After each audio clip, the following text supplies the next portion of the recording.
مفتی صاحب، شریعت نے خواجہ سرا کے بارے میں کیا کہا ہے؟ شریعت نے خواجہ سرا کے بارے میں کہا ہے کہ یہ بھی انسان ہے، انسانوں والا معاملہ کرو ان کے ساتھ، اور ان کو بے حیائی پھیلانے کی اجازت نہیں ہے۔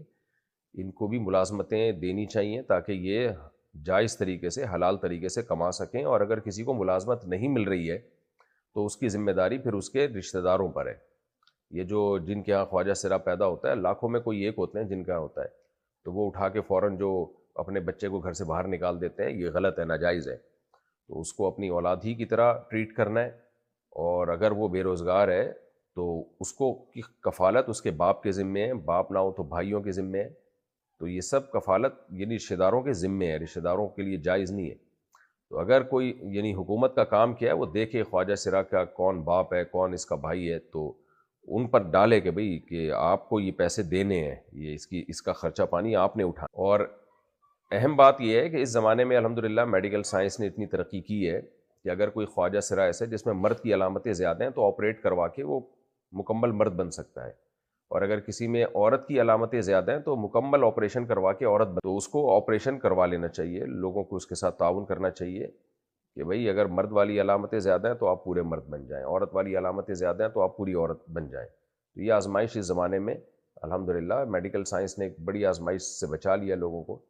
تو اور یہ ہوتے بہت کم ہیں، یہ فراڈی ہیں زیادہ تر جو ہم نظر آتے ہیں نا بازاروں میں چلتے ہوئے، ورنہ نیچرل جو ہے یہ بہت کم۔ انڈیا سے کسی نے پوچھا ہے، میں ایک کنر ہجڑا ہوں، کیا مجھے سر پہ دوپٹہ رکھنا اور پردہ کرنا ضروری ہے؟ اور جب میں نیک عمل کر کے جنت میں چلی جاؤں گی تو کیا جنت میں مجھے پوری لڑکی بنا دیا جائے گا، یا جس طرح میں بولوں گی ویسا ہی بنایا جائے گا؟ کیا پھر مجھے نکاح کرنے کے لیے شوہر بھی عطا کیا جائے گا؟ دیکھیں، ایک آزمائش ہے، اللہ نے آپ کو آزمائش میں رکھا ہے۔ اگر آپ اس آزمائش پہ صبر کریں گی تو حدیث میں آتا ہے کہ جو بھی کسی آزمائش پہ صبر کرے، اللہ اس کو اس کے گناہوں کو معاف کرتے ہیں، اس کو اعلیٰ درجات عطا فرماتے ہیں۔ تو یہ بھی ایک اس طرح کے جنس پیدا ہو جانا کہ نہ مرد ہو نہ عورت ہو، یہ بھی اللہ کی طرف سے ایک بہت بڑی آزمائش ہے۔ ساری زندگی لوگ مذاق اڑاتے ہیں ایسے لوگوں کا۔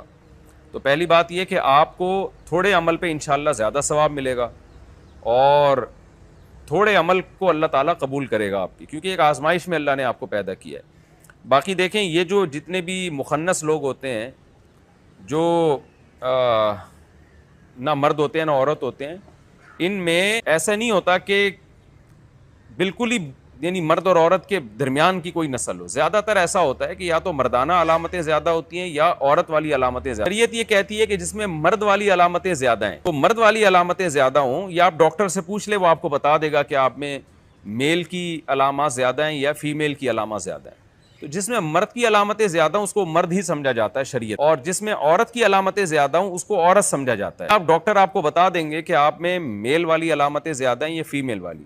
تو اگر فیمیل والی علامتیں زیادہ ہیں تو آپ کو سارے احکام فیمیل کی طرح ہیں، آپ نے پردہ بھی کرنا ہے، وراثت کا بھی جو ہے وہ لڑکیوں والا حصہ ملے گا۔ اور اگر میل کی علامتیں آپ کے اندر زیادہ ہیں تو پھر آپ مرد ہیں، پھر آپ پہ پردہ کرنا فرض نہیں ہے، اور جنت میں بھی اسی حساب سے فیصلہ ہوگا۔ جس میں مردانہ علامتیں زیادہ ہیں تو ظاہر ہے جو دنیا میں مرد ہیں آخرت میں مرد ہوں گے، جو دنیا میں عورتیں آخرت میں عورتیں ہی ہوں گی۔ یہ کہنا کہ جی مجھے وہاں جو دل چاہے گا میں وہ بنا دی جاؤں گی، تو اگر عورت والی علامتیں زیادہ ہیں پھر آپ عورت ہیں، تو پھر اللہ عورت ہی بنائے گا آپ کو، اور وہاں عورت کی خواہش نہیں ہوگی کہ مجھے مرد بنا دیا جائے، نہ مرد کی خواہش ہوگی کہ عورت بنا دیا جائے۔ وہاں سب کو سب کچھ نعمتیں اتنی مل جائیں گی، سب اس میں خوش ہوں گے۔ تو رہا مسئلہ پردہ کرنے کا، تو میں نے بتایا اگر فیمیل والی علامتیں ہیں تو آپ پردہ کریں، میل والی علامتیں زیادہ ہیں تو پھر اصل یہی ہے کہ آپ پہ پردہ فرض نہیں ہے۔ لیکن پھر بھی بعض دفعہ ایسا ہوتا ہے کہ کسی میں اٹریکشن ہوتی ہے بہت زیادہ اور لوگوں کے فتنے کا اندیشہ ہوتا ہے، تو پھر احتیاط کر لینی چاہیے، سر پہ چادر وغیرہ رکھ لینی چاہیے، اور بالکل مردوں کی طرح جیسے مرد تو جو ہے وہ پردے کا پر تو بالکل بھی لازم نہیں ہے، تو پھر آپ تھوڑا احتیاط کریں، کیونکہ کچھ نہ کچھ فیمیل والی علامتیں بھی ہوں گی، تو احتیاط بہرحال بہتر ہے۔ خاص طور پر آج کل شہوت پرستی کا دور ہے، ہومو سیکشولیٹی بہت تیزی سے پھیل رہی ہے، کچھ مرد ایسے ہوتے ہیں جو اٹریکشن ہی ان کو اس طرح کی جنس میں ہوتی ہے، تو اس لیے احتیاط اسی میں ہے کہ آپ پردہ کر لیں، اور اگر عورت والی علامتیں زیادہ ہیں پھر تو پردہ فرض ہے۔ بچپن کی تربیت کا اثر ہے، بچپن کی۔ اس لیے دیکھو، ایک بات آپ سے عرض کرتا ہوں، ہم نے بڑوں سے سنی ہے، دیکھی بھی ہے، بار بار کہتا ہوں ہماری عمر کم ہے، تجربہ زیادہ ہے، ہماری باتوں کو بہت سنجیدگی سے لیا کرو۔ یہ نہ سوچا کرو یہ ایسے سفید بابے جیسے بڑی عمر کے باتیں کرتے ہیں ان کی طرح یہ بیٹھ کے باتیں کرتا ہے۔ تجربے بعض دفعہ لوگوں کے حالات سے ہو جاتے ہیں، وقت سے پہلے انسان بہت ساری چیزیں سیکھ لیتا ہے، اور اللہ نے ٹوٹا پھوٹا علم بھی دیا ہے، صحابہ کے واقعات ہیں، آپ صلی اللہ علیہ وسلم کی سیرت ہے. تو ایک بات یاد رکھو کہ جس نے اپنے بچوں کو بڑوں کا ادب نہیں سکھایا، بس سمجھو اب اس نے کچھ بھی نہیں سکھایا. اب اس بچے سے خیر کی امید نہ رکھو. اور جس نے اپنے بچوں کو کچھ نہیں سکھایا، صرف ایک چیز سکھا دی، بڑوں کا ادب، جسے تبلیغ میں کہتے ہیں نا اکرام مسلم.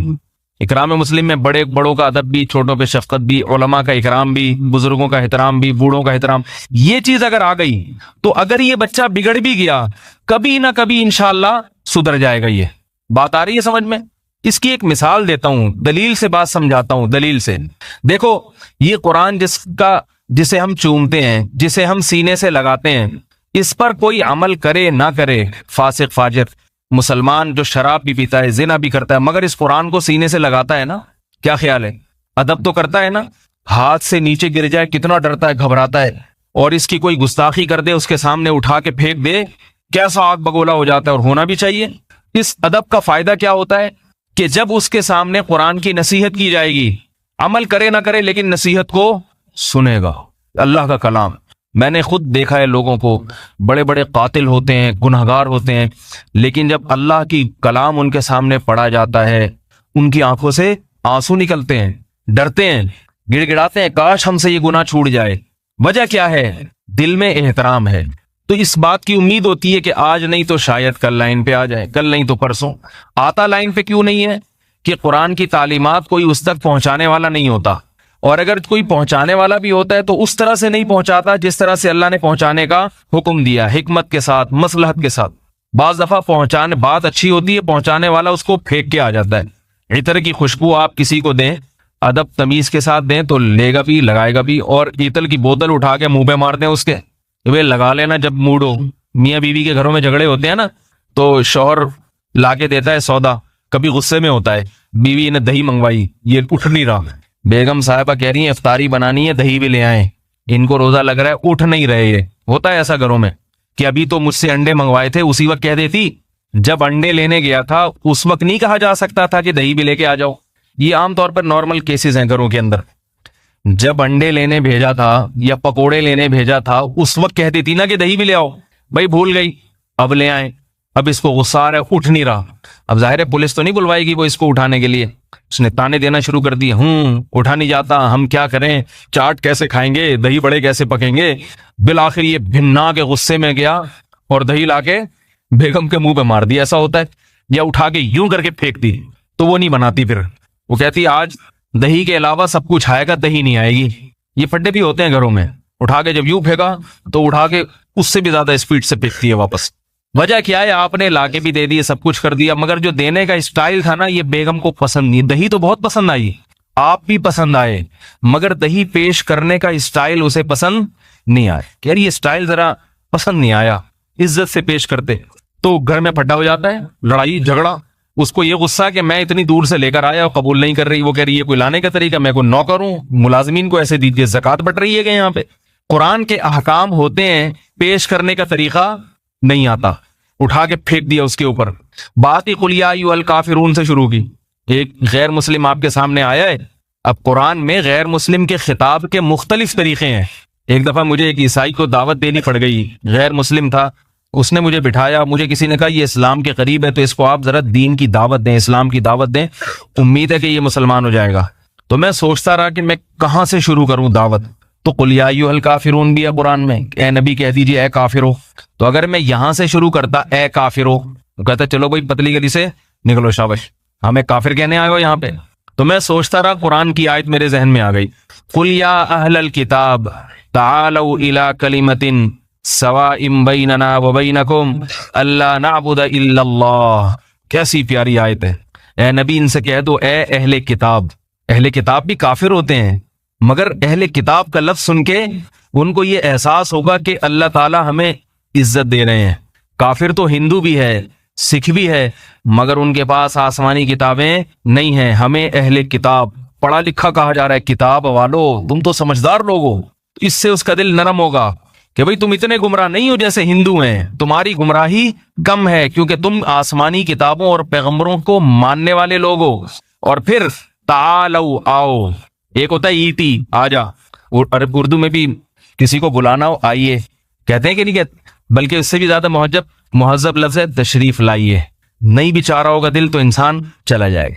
پولیس والے جب کسی کو گرفتار کرتے ہیں نا تو اتنے غلط طریقے سے کہ اس کا دل نہیں چاہتا. اگر پولیس والے ایسے بولے تشریف لائیے, خود ہی موبائل میں جا کے بیٹھ جائے گا, وہ عزت نہیں دیتے. وہ تشریف لائیے, کیا خیال ہے, تشریف لائیے, دل چاہتا ہے کہ آ جاؤں.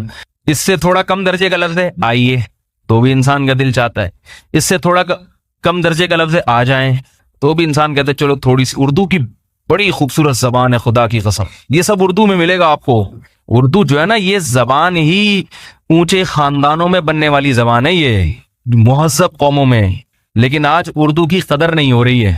انگلش میں سب کو کیا کہتے ہیں, کم ایئر, بس اس سے زیادہ نہیں ہے. اردو میں کتنے سارے الفاظ ہیں, ہر ایک کو اس کا درجہ مقام دیا جاتا ہے. اس لیے اردو زبان کی قدر کیا کریں. اور اردو کو آپ ٹھیک ہے انگلش سیکھ رہے ہیں, یورپ امریکہ میں رہنے والے بھی لوگ, مگر اپنے بچوں کو اردو بھی سکھائیں. ادب تمیز انگلش میں نہیں ہے, اردو میں ہے. انگلش کی اپنی فضیلت ہے, بین الاقوامی زبان ہے, لیکن تمیز جو آئے گی نا گھر میں وہ کہاں سے آئے گی, وہ اردو سے آئے گی, انگلش سے نہیں آئے گی. انگلش میں تو او ڈیڈ, او مام, بھائی یہ چیختا رہے گا. امی جان کا لفظ ہی نہیں ہے. جان کا لفظ کتنا اچھا ہے, جائے نا, کیجیے نا, بس ہر جگہ پلیز لگا دیتے ہیں. وہ ہر بات سے پہلے, وہ تو پولیس والا بھی گرفتاری سے پہلے پلیز کہہ کے گرفتار کرتا ہے. تو خیر آئیے, آ جائیں, آؤ, یہ تھوڑا سا کم درجے کا ہو گیا ہے بھائی. اس کے بعد کل ہمارے یہاں ایک ساتھی تھے, کھانے پہ مجھے بلا رہے تھے. وہ بےچارے گاؤں سے آئے ہیں, ان کو زیادہ اردو نہیں آتی. مجھے کہتے بار بار. میں نے کہا ایسے بلا رہے جیسے مرغیوں کو دانا ڈالنے کے لیے بلایا. آئیے, آ جائیں, تشریف لائیں, یہ بولو. خیر ان بیچاروں کو اردو آتی نہیں تھی, ان کو کے ساتھ تو میں مزاح کر رہا تھا. مجھے بار بار کہہ رہے ہیں یوں کر کے میں نے کہا بھائی مرغیوں کو دانا ڈال رہے ہو کیا. تو آ جائیے, آئیں, آئیے, اور یہ تھوڑا کم درجے کا ہو گیا. اور بالکل ہی اگر گرانا ہے آبے, چل بے لگا دو آخر میں, تو ذرا بازاری زبان بن جائے گی. اتھے وڑ, اور زیادہ اس میں کرنا ہے نا, اتھے وڑ, پراں وڑ, اس طرح کے الفاظ آپ بولنا شروع کر دو, وہ اور تھوڑا سا غصے میں آ جائے گا. تو قرآن نے بہت شائستہ لفظ استعمال کیا. تعالو عربی کا مطلب تشریف, آ جائیے, آؤ, تشریف لائیں, یعنی مہذب لفظ ہے تعالو. جب چھوٹا کسی بڑے کو بلاتا ہے تو کہتا ہے تعالو. تو قرآن عیسائیوں کو دین کی دعوت دے رہا ہے, اور الفاظ کیا ہیں, قل, اے نبی ان سے کس لہجے میں بات کرنی ہے آپ نے, یا اہل الکتاب, اے عیسائیوں, اے کرسچنز, اے مشرکو, اے کافرو, نہیں, اے اہل کتاب, تعالو, آؤ, عزت کے ساتھ ان کو بلایا جا رہا ہے. الی کلمتن, ایسی بات کی طرف آؤ, سواء بیننا و بینکم, جو ہمارے اور تمہارے درمیان مشترک ہے. ہمارا دین اور تمہارا دین الگ الگ نہیں ہے, ایک ہی دین ہے, ایک ہی دین ہے. انسان کو اپنے دین سے محبت ہوتی ہے, اپنے باپ دادا کے دین سے فطری محبت ہوتی ہے. اپنے باپ دادا کے دین کو چھوڑنا انسان کے لیے آسان نہیں ہے. تو اللہ فرما رہے ہیں ان سے بولو ہم جس دین کی دعوت دے رہے ہیں یہی اصلاً تمہارے باپ دادا کا, جو اصل باپ دادا جو پہلے گزر چکے ہیں, جو حضرت عیسیٰ کے دور میں تھے, اصل تو ان کا دین ہے جس کی طرف ہم تمہیں دعوت دے رہے ہیں. فرق نہیں ہے. یہ لہجہ ایسا ہے, سوال پیدا ہوتا ہے جب فرق نہیں ہے تو بلا کیوں رہے ہو, ان کو اسی پہ رہنے دو, ہے بھائی. سوال ہی پیدا نہیں ہو رہا تو جواب کہاں سے پیدا ہوگا. ہو رہا ہے سوال کہ بھائی جب کوئی فرق نہیں ہے تو بلا کیوں رہے ہو. تو آگے بتایا جا رہا ہے اصل میں فرق نہیں ہے, تم لوگوں نے بنا لیا ہے, اصل میں کوئی فرق نہیں ہے. تعالوا الی کلمۃ, آؤ ایسی بات کی طرف, سواء بیننا و بینکم, جو ہمارے تمہارے درمیان مشترک ہے. بھائی ہم کوئی نئے دین کی دعوت نہیں دے رہے. اللہ نعبد الا اللہ, وہ قدر مشترک کیا ہے کہ ہم اللہ کے سوا کسی کی عبادت نہیں کریں گے. جب یہ بات عیسائی کو کہی جائے گی اس کے دل پہ چوٹ لگے گی, کہے گا بات تو صحیح ہے, ہماری کتابوں میں بھی توحید, تو یہ عیسیٰ ابن مریم کہاں سے آ گئے ہیں بھائی.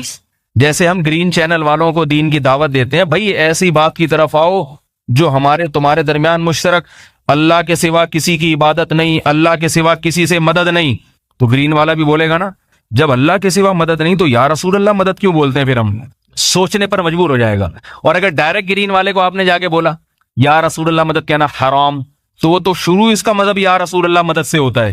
وہاں تک بھی پہنچنا ہے اسٹیپ بائی اسٹیپ, پہلے یہاں سے, پہلے ادھر سے. بھائی کوئی فرق نہیں ہے, صرف چینل کا فرق آ رہا ہے, تھوڑا گرین شیڈ آ رہا ہے, ہم نے تھوڑا وائٹ شیڈ آ رہا ہے, باقی کوئی فرق نہیں ہے. تم بھی اللہ کو مانتے ہو, اللہ کے رسول کو, ہم بھی. فقہ میں تم بھی امام ابو حنیفہ کے پیروکار ہو, ہم بھی.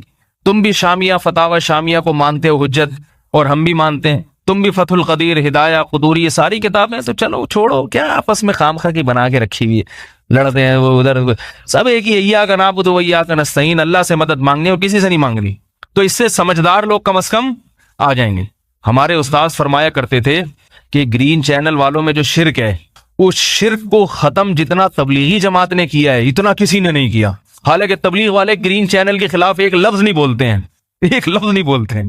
کبھی یہ نہیں کہتے کہ یا رسول اللہ مدد کہنا شرک ہے، کبھی یہ نہیں کہتے یا غوث اعظم مدد کہنا شرک. بس کیا ہے کہ کسی کو کسی طرح سیروزے میں نکال لیا، اس کو یہ نہیں کہا گرین صحیح ہے وائٹ صحیح ہے، تو گرین کر لیا، تو ہری پگڑی پہن کے نکل جا.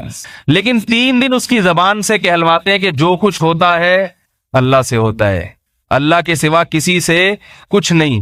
وہ 3 دن میں نا اس کے دماغ میں یہ بات بیٹھ جاتی ہے. پھر جا کے کہتا ہے جب اللہ کے سوا کسی سے کچھ نہیں ہوتا تو پھر رسول سے کیوں ہوتا ہے؟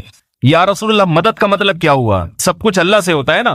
اس کو کہتے ہیں حکمت اور مصلحت کے ساتھ. لیکن اس کا یہ مطلب نہیں ہے کہ ہر ایک کے لیے، بعض مقام ایسے بھی آتے ہیں کہ پھر ٹو دا پوائنٹ بات کرنی پڑتی ہے، جیسے قرآن نے بھی کی ہے. لیکن عمومی طور پر لوگوں کو ہدایت کا جو چیز ذریعہ بنتی ہے وہ یہ چیز بنتی ہے کہ آپ مثبت طریقے سے اپنے دین کی دعوت دیں، اختلافی بات کو ہائی لائٹ نہ کریں، چھیڑے نہیں، آ جائے گا. ہاں کچھ ایسے ہوتے ہیں جو مناظروں کے عادی ہوتے ہیں، پھر ان کے لیے وہ ہے نا، وہ ان کے لیے الگ ہے. کچھ ایسے ہیں جو ڈنڈے کے بغیر نہیں مانتے، ایسے بھی لوگ ہیں، وہ پھر ان کے لیے حکومت ہے، اسلامی حکومت ہو تو ڈنڈا چلائے گی.